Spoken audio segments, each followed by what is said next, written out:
I came out to this country in the middle 70s, basically for a ranch job. Went to work on a ranch in Marathon, and decided I was going to try to go to school while working on the ranch. And one spring we were branding calves, and it ended up being spring break also. So I came into town, and everybody had left town. All the kids had left town to go home, do whatever. And there was one person there in the bar, and so I had to visit with them. And so 41 years later, we're still married. You know, it's kind of hard to make the transition sometimes, but a lot of my cowboy friends do something. Make saddles, paint, make bits and spurs. Almost everybody has something inside them that they have the need to create. So it's amazing. A lot of cowboys are very, very artistic. I mean, either in poetry or something. It's amazing. And like he said, you know, we worked on the ranches. Then he learned to train dogs, and for a while on the ranches, it was just him and his dogs and my daughter. I mean, they would move.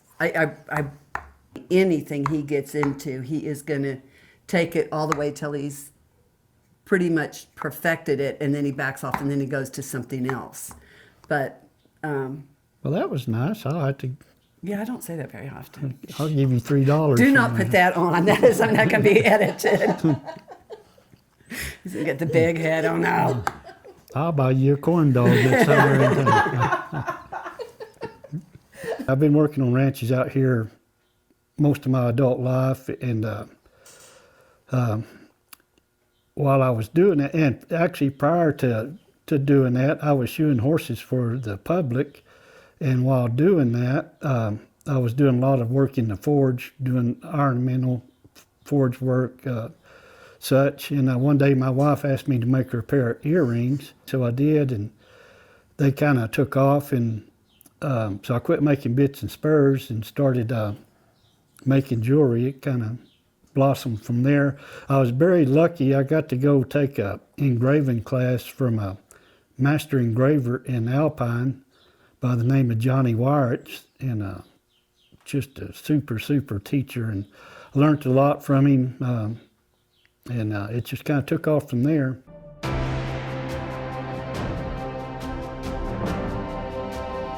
I really look forward each morning getting up and coming over here in my studio and just sit and get to drawing and you know, just coming up with different ideas, and it's been good, and we have met lots of neat people while doing this, going to shows and whatnot, made lots of good friends, and it's really good being around the other artists and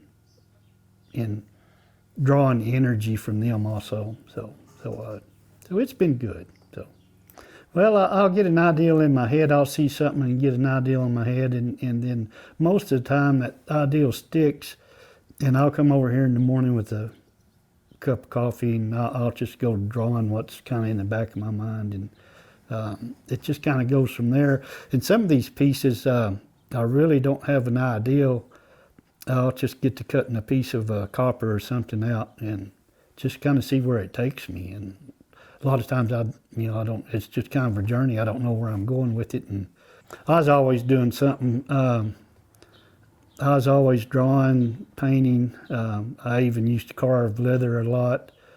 And then, like I said, I was working in the forge a lot, and it all just kind of developed into this. And for whatever reason, this is just kind of stuck. And most of my inspiration comes from nature. A lot of my ideas come from when I'm out horseback. I may see a rock that reminds me something, or see a tree, or just, you know, part of a mountain or something, and I'll kind of get an idea in the back of my head. And that's kind of where all this abstract or contemporary pieces that I do all come from. It's just stuff that I see in nature.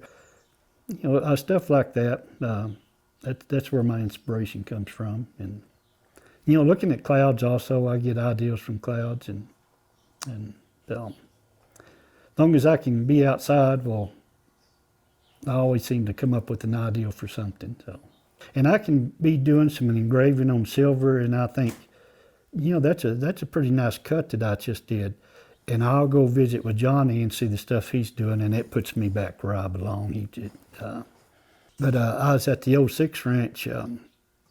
This has been a few years back, and we were working cattle. We're staying out with the wagon, and I was laying in my bedroll in my teepee, and it was in October, and the harvest moon came up, and from the flaps of my teepee laying in my bedroll, that's all I could see was the moon shining there. And I ended up making a piece out of that, and I didn't think, I thought I'd be the only one that appreciated it and kind of understood what it was, and it ended up being a very popular piece. I hadn't made it in a long time, but anyhow, it's stuff like that. That's where you know, I get my ideas. And sometimes I will kind of hit a lull and whatnot and think I got to get out of this, but it's just a matter of getting out and, you know, just being with Mother Nature, and then you know, inspiration always pops up from somewhere. So, and there again, we're lucky to be out here because there is so much nature, and being able to get out and get in these mountains, and you never know what you're going to find. So it's something always different.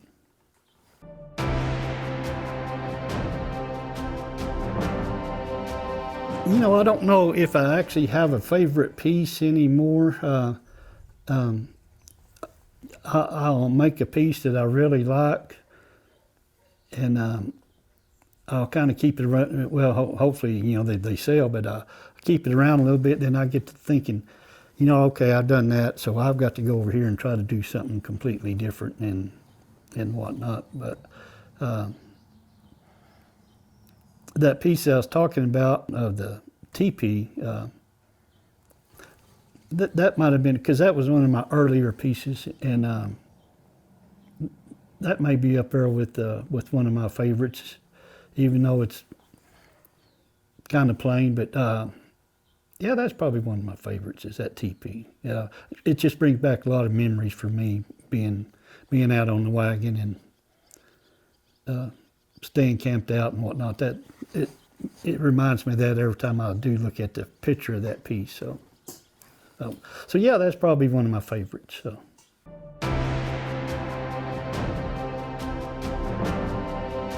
He started making his own stones, you know, buying slabs and cutting them. He still buys some, but he makes a lot of them. There was a young man that came out here that he came out every evening for a while. But he came out and Randy showed him how to cut and how to tumble. There's a stone over there on one of the necklaces that he's the one who polished it and everything. It was just raw. And when I picked it up, he wasn't that excited about it. And I said, no, it looks like a lion. Look at it. You can see a lion's face in it. Yeah. I'll get people come by every now and again and ask, you know, would you show me how to do this or do that? And always glad to do it. I can remember there was a spell where I was training stock dogs and whatnot, and I always remember when I first got started trying to learn something from somebody, and I'd go to different dog trainers and whatnot and ask questions. Well, hardly anybody would open up and share thoughts or ideas with me. And I finally ended up going to Idaho and staying with a dog trainer, and that's where I learned how to do that. But anyhow, going back to it, I just remember how frustrating it was wanting to learn something and people wouldn't give up their information. So I always remind myself of that. If somebody wants to know something, if they can get something out of my head, well, they're welcome to it. It's probably not worth much, but they're welcome to anything that I have knowledge of. So when you try to help somebody or teach somebody something, I'm the one that always learns something. You always learn something from every time you try to help somebody else. You get something out of it also. So it works out for everybody. probably better for me than them. But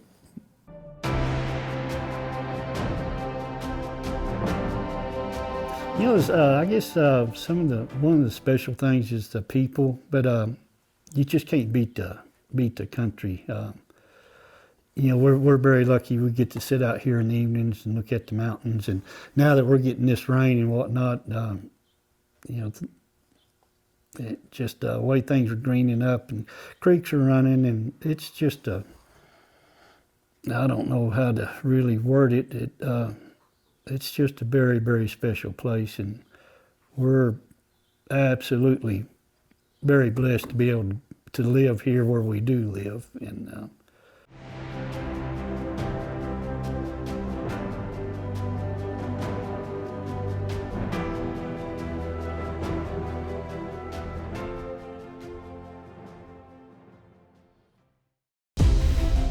Historical symbols have a lot to say about who we were and who we have become as a people in this country. But our collective memory is shaped by who is doing the history telling. And I just go like that, and the ball would go all the way over the green monster. Sylvester Stallone, and I'm in his shoes. In a time when America has become increasingly divided, it's important to consider the things that connect us.